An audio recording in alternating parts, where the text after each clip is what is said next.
Who is Jesus to you? מי זה ישו בשבילך? ישו זה הנביא של הנוצרים. אתה רוצה להוסיף משהו? לא, בנושא הזה בכלל לא. הנביא, האלוהים של הנוצרים. אוקיי. בן אדם טוב היה, אללה ירחמו. הוא היה צדיק. כן? כמו משה רבנו שלנו. כן. מה? צריך לכבד. כמו שיש את מוחמד, יש את ישו, ויש את האלוהים שלנו, ויש את משה רבנו שלנו. היה בן אדם טוב, הוא היה איתי בקייטנה ביחד. Who is Jesus to you? Oh, it's a hard question. A cousin. No. I don't know. Okay. I guess, for me it's nothing. Okay. I guess it's someone for people who consider themselves Christian, but for me it's nothing. Okay. מי זה ישו בשבילך? ישו זה מייסד דת הנצרות. אוקיי. אני חושב שמה שהם רוצים לדעת זה למה אנחנו יהודים לא מאמינים בישו, שהוא המשיח, כאילו. קודם כל אני בחורה דתייה. מאמינה במה שהיהדות שמה לפנינו. ישו הגיע אלפי שנים אחרי. גם היה יהודי, אבל הלך לדת אחרת. הקים דת אחרת. השאלה הראשונה זה מי זה ישו בשבילנו, בשביל היהודים? איזה עמדה יש לו? ישו נולד לאמא יהודייה, או בעיקרון יהודי, והנוצרים לקחו אותו כמנהיג שלהם. אוקיי. הם טוענים שהוא לא נולד מאמא בכלל, הוא כאילו... מאבא, כאילו אבא שלו אלוהים, כן, נכון. אבל אנחנו יודעים שהוא נולד כן מאבא. אוקיי. מאיפה אנחנו יודעים בעצם? זה מובן בתלמוד. למה אנחנו לא מאמינים שמה? שהוא המשיח. למה כן? למה שנאמין? מה ההסבר שהוא כן המשיח? אני לא יודע, אני לא נוצרי, אני יכול להסביר לך, אבל יש להם בטח סיבות, אבל למה הוא לא? אוקיי, אני אוכל להתווכח איתך שתגידי לי את הטענה שלך. זהו, אני לא יודע מה הטענות, אין לי מושג. האם נשמע משהו? אני צריך להכין מראש, סורי נוצרים, אין לי מושג. אבל לפי, יש כאילו למה הוא לא? כאילו מה צריך להיות? שהוא יהיה משיח? או שמישהו יהיה משיח? הוא לא משיח. אוקיי. לגבי היהדות זה לא המשיח. זה לא המשיח, אז מי המשיח יכול להיות? אנחנו אף אחד לא יודע.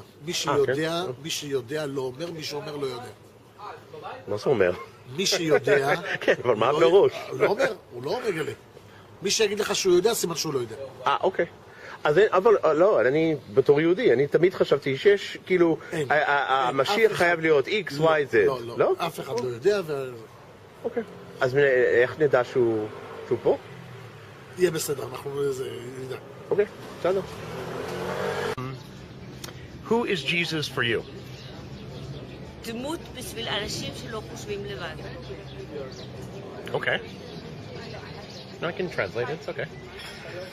Okay, so you think... It's just a story for people that have not been told critical thinking. Okay. And you think that about all religions or just Christians? Yes, Okay. מי זה ישו, כאילו, מבחינת המבט היהודית? יש גמרא על ישו במסכת סנהדרין, שהוא היה תלמיד של תנא, אבל הוא כפר בעיקר. הוא יצא לדרך שהיא לא הדרך של היהדות. הוא האמין בזה שכבר הגיע הזמן של העולם הבא, למרות שלא הגיע הזמן של העולם הבא. משהו כזה. אוקיי. מה להוסיף? שאתה יודע. והשאלה, למה אנחנו יהודים לא מאמינים שישו הוא המשיח? כיוון שלא הגיעה הגאולה. הוא סובר שהגיעה הגאולה ואין יותר עניין בלעבוד ולעשות מצוות, אבל היהדות טוענת שעדיין יש זמן לעשות מצוות, גם כיוון שעדיין אף אחד פה לא נהנה, הנאה מוחלטת. אז ברור שעדיין העולם הבא עוד לא הגיע. זה על ישו. מי זה ישו במבט ג'יזוס קרייסט במבט היהודית? ישו? כן. הוא נוצרי, הוא לא קשור אלינו בכלל. אוקיי, אז למה הוא לא המשיח? כי הוא לא קשור אלינו, אנחנו מאמינים בתורה, יש לנו את התורה שהיא ההוכחה שלנו. מה? יהודי שהתנצר והלך לנצרות. כן. שיחק בדיוק, חי בסרט רציני שהוא הולך על המים. היה מעשן הרבה. הוא האמין בצלב. אנחנו יש לנו את המגן דוד, יש לנו את אלוהים שבשמיים, אנחנו מאמינים בתורה שאלוהים נתן לנו בהר סיני. וזהו. אנחנו לא מאמינים בישו, ישו בכלל לא קשור אלינו, אין לנו קשר לישו. אוקיי. יש לנו את התורה שממנה אנחנו מאמינים, חוקים, הכל יש בתורה. מי זה ישו בשבילכם? ישו זה מייסד הנצרות. זה לא מדויק היסטורית, אבל הוא נחשב למייסד הנצרות. מייסד האמיתי זה פאולוס.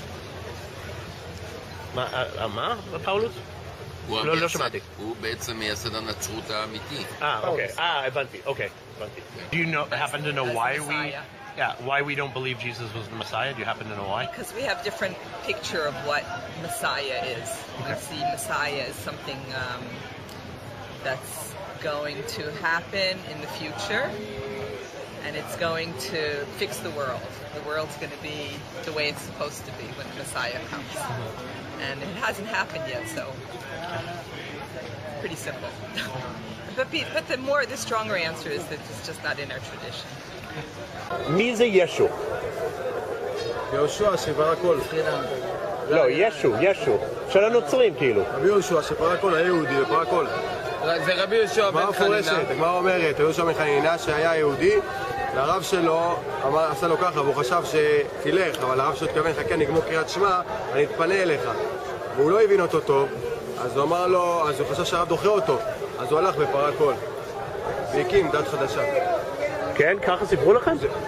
סיפרו לנו, זה הגמרא. התורה מספרת. כן? זה גמרא? תורה שבעל פה מפורשת. תורה שבעל פה. לצערנו מצנזרים את זה, אבל זה תורה מפורשת. אוקיי. מי זה ישו? Who's Jesus for you? זה מהאנשים שלנו. I think that Jesus is like the postmodern of the Judaism, really. Like, even, אני מדבר עברית, אז ישו בא ועשה משהו נורא סציוני. ביטל את הכל, השאיר ואהבת לך כמוך ותאהב את אדוני בכל לבבך ובכל מאודך. זה היה באמת איזשהו פיוז'ן, איזשהו שינוי לחלוטין של התפיסה היהודית שהיא מאוד נחרצת ומאוד זה, ואז בישו רק peace and love ורק אהבה ורק שפע. זהו, זה מה שישו בשבילי, לא איזשהו, אני לא באמת מסתכל על כל הדברים האלה של דתות בשבילי בכלל, זה לא משהו שהוא נקרא לזה, זה יותר סיפורי ותובנות ומעשיות, ולא איזשהו משהו עובדתי. וישו מסמל את אמרתי, את הפוסט-מודרנה הזאת, את השינוי. שפוסט-מודרנה זה משהו שחזר, זה לא רק עכשיו, התקופה הזאת ב-2000 לא, זה היה גם פוסט-מודרנה לפני 1,000 שנה, וגם לפני 2,000 שנה. איזושהי רפלקציה שהוא עשה על היהדות, ואמר, לא צריך להיות את הנחרצות הזאת, אלא...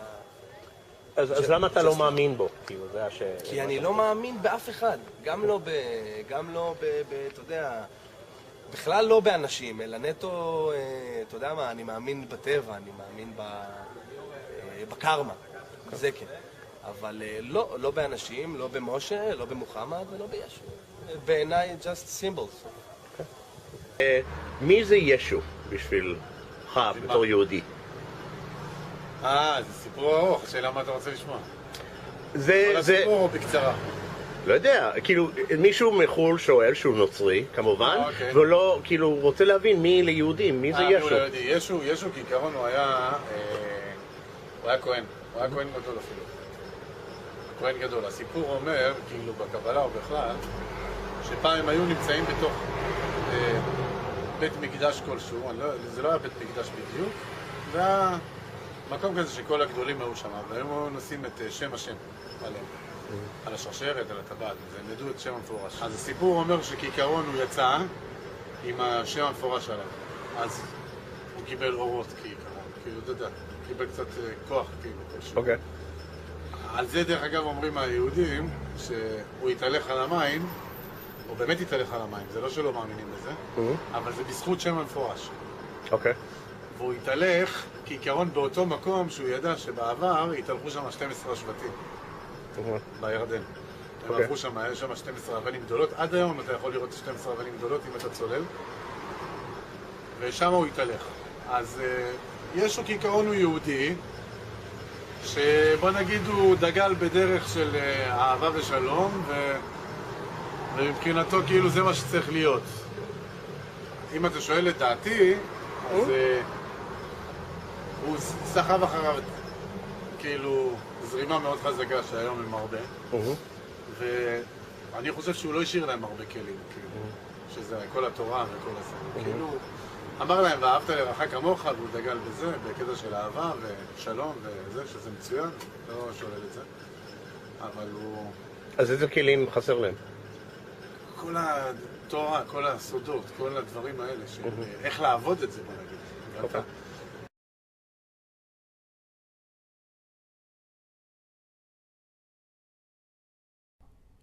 Ils lui dirent donc, où est ton père? Jésus répondit, vous ne connaissez ni moi, ni mon père. Si vous me connaissiez, vous connaîtriez aussi mon père. Qui es-tu, lui dirent-ils? Jésus leur répondit, ce que je vous dis dès le commencement. J'ai beaucoup de choses à dire de vous et à juger en vous.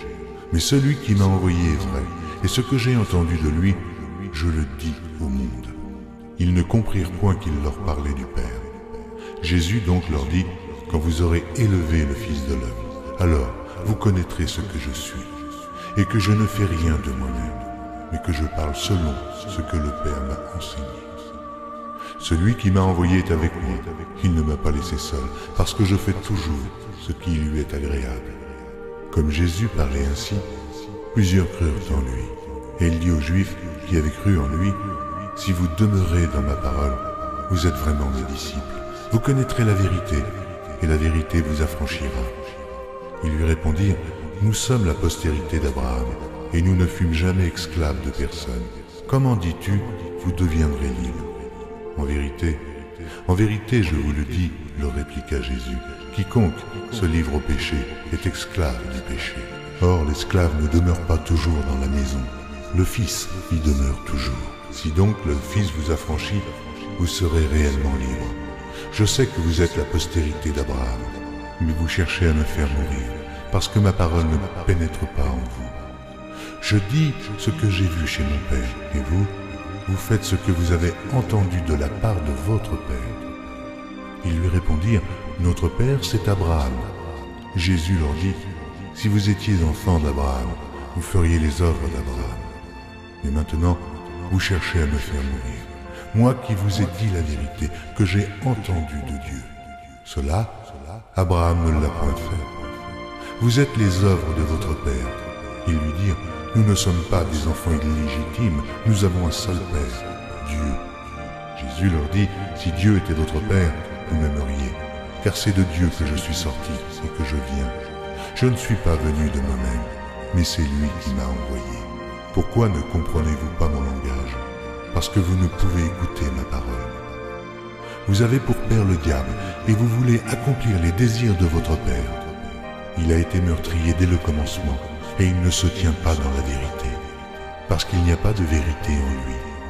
Lorsqu'il profère le mensonge, il parle de son propre fond, car il est menteur, et le père du mensonge. Et moi, parce que je dis la vérité, vous ne me croyez pas. Qui de vous me convaincra de péché? Si je dis la vérité, pourquoi ne me croyez-vous pas? Celui qui est de Dieu écoute les paroles de Dieu. Vous n'écoutez pas, parce que vous n'êtes pas de Dieu. Les Juifs lui répondirent, n'avons-nous pas raison de dire que tu es un Samaritain et que tu as un démon? Jésus répliqua, je n'ai point de démon, mais j'honore mon Père et vous m'outragez. Je ne cherche point ma gloire, et il en est un qui la cherche et qui juge.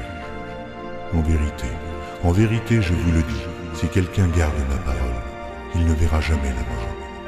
Maintenant, lui dirent les Juifs, nous connaissons que tu as un démon. Abraham est mort, les prophètes aussi. Et tu dis, si quelqu'un garde ma parole, il ne verra jamais la mort. Es-tu plus grand que notre père Abraham qui est mort? Les prophètes aussi sont morts. Qui prétends-tu être? Jésus répondit, si je me glorifie moi-même, ma gloire n'est rien. C'est mon Père qui me glorifie. Lui, que vous dites être votre Dieu, et que vous ne connaissez pas.